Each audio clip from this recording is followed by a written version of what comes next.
مفتی صاحب کی بارگاہ میں عرضی ہے حقیقی معنوں میں ہم نیک بن جائے، نیکی کی طرف ہمارا دل مائل ہو جائے۔ ظاہر تو ہم نیک نظر آتے ہیں لیکن باطن برا ہے، باطن کی صفائی کس طرح ہو ہمیں کب پتہ چلے گا کہ ہم واقعی ہم نیک بن چکے ہیں، نیکی کے راستے پر ہم چل رہے ہیں۔ باطن کیسے صاف ہو؟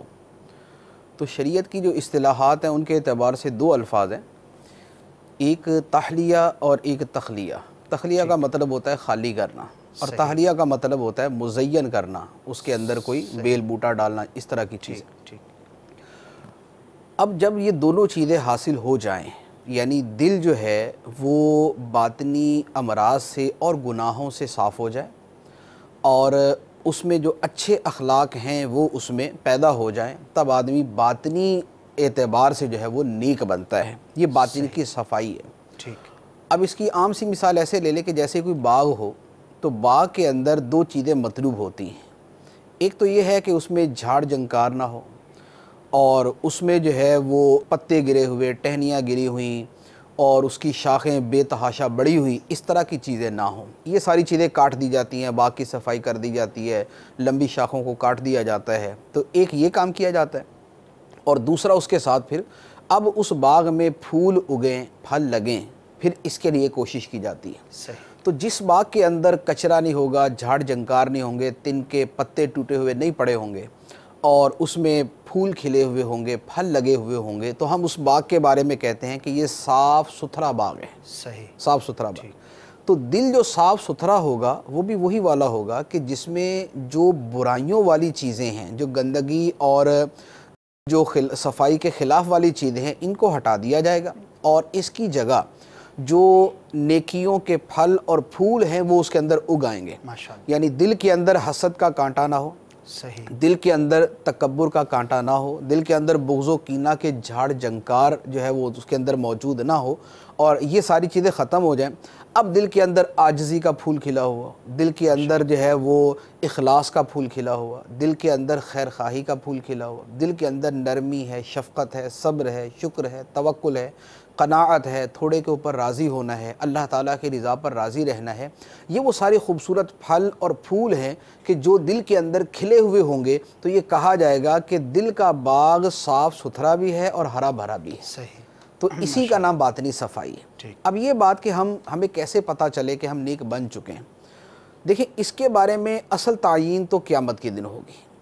یعنی کہ اللہ تبارک و تعالیٰ کی بارگاہ میں جس کا فیصلہ ہو جائے گا اور اس کی نیکیاں مقبول ہو جائیں گی، اس کے بارے میں ہوگا کہ یہ اللہ کی بارگاہ میں مقبول ہو گیا اور یہ صالحین میں شمار کیا جاتا تھا۔ دنیا کے اندر تو بزرگوں نے یہ فرمایا کہ تم جتنی بڑی چاہو نیکی کر لو، لیکن وہ نیکی تمہاری نظر کے اندر بڑی نہیں ہونی چاہیے۔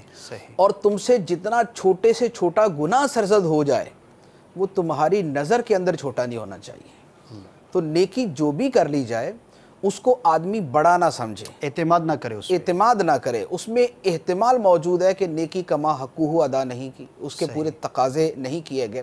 پھر اگر بالفر بہت اچھے طریقے سے کر بھی لیے تو یہ تو اللہ تعالیٰ کے جو سابقہ انعامات ہیں ان کا بدلہ نہیں بن سکتی۔ آئندہ اس سے صلہ اور انعام اور اجر اور ثواب کے لیے جو ہے وہ آدمی جری ہو جائے اور وہ 100% ہی پورا امید ہو جائے، تو یہ غلط صورت ہو جائے گی۔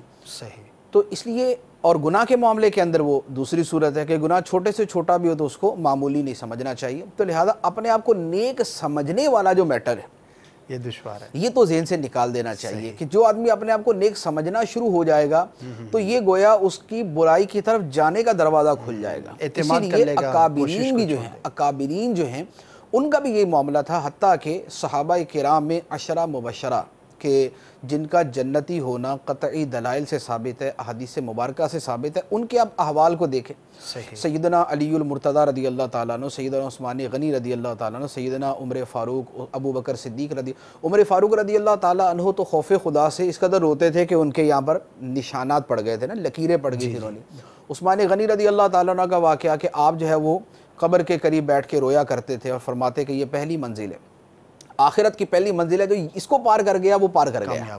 تو اس لیے نیک اپنے آپ کو سمجھنا جو ہے نا، یہ ایک قسم کی یہ حماقت میں آ جائے گا.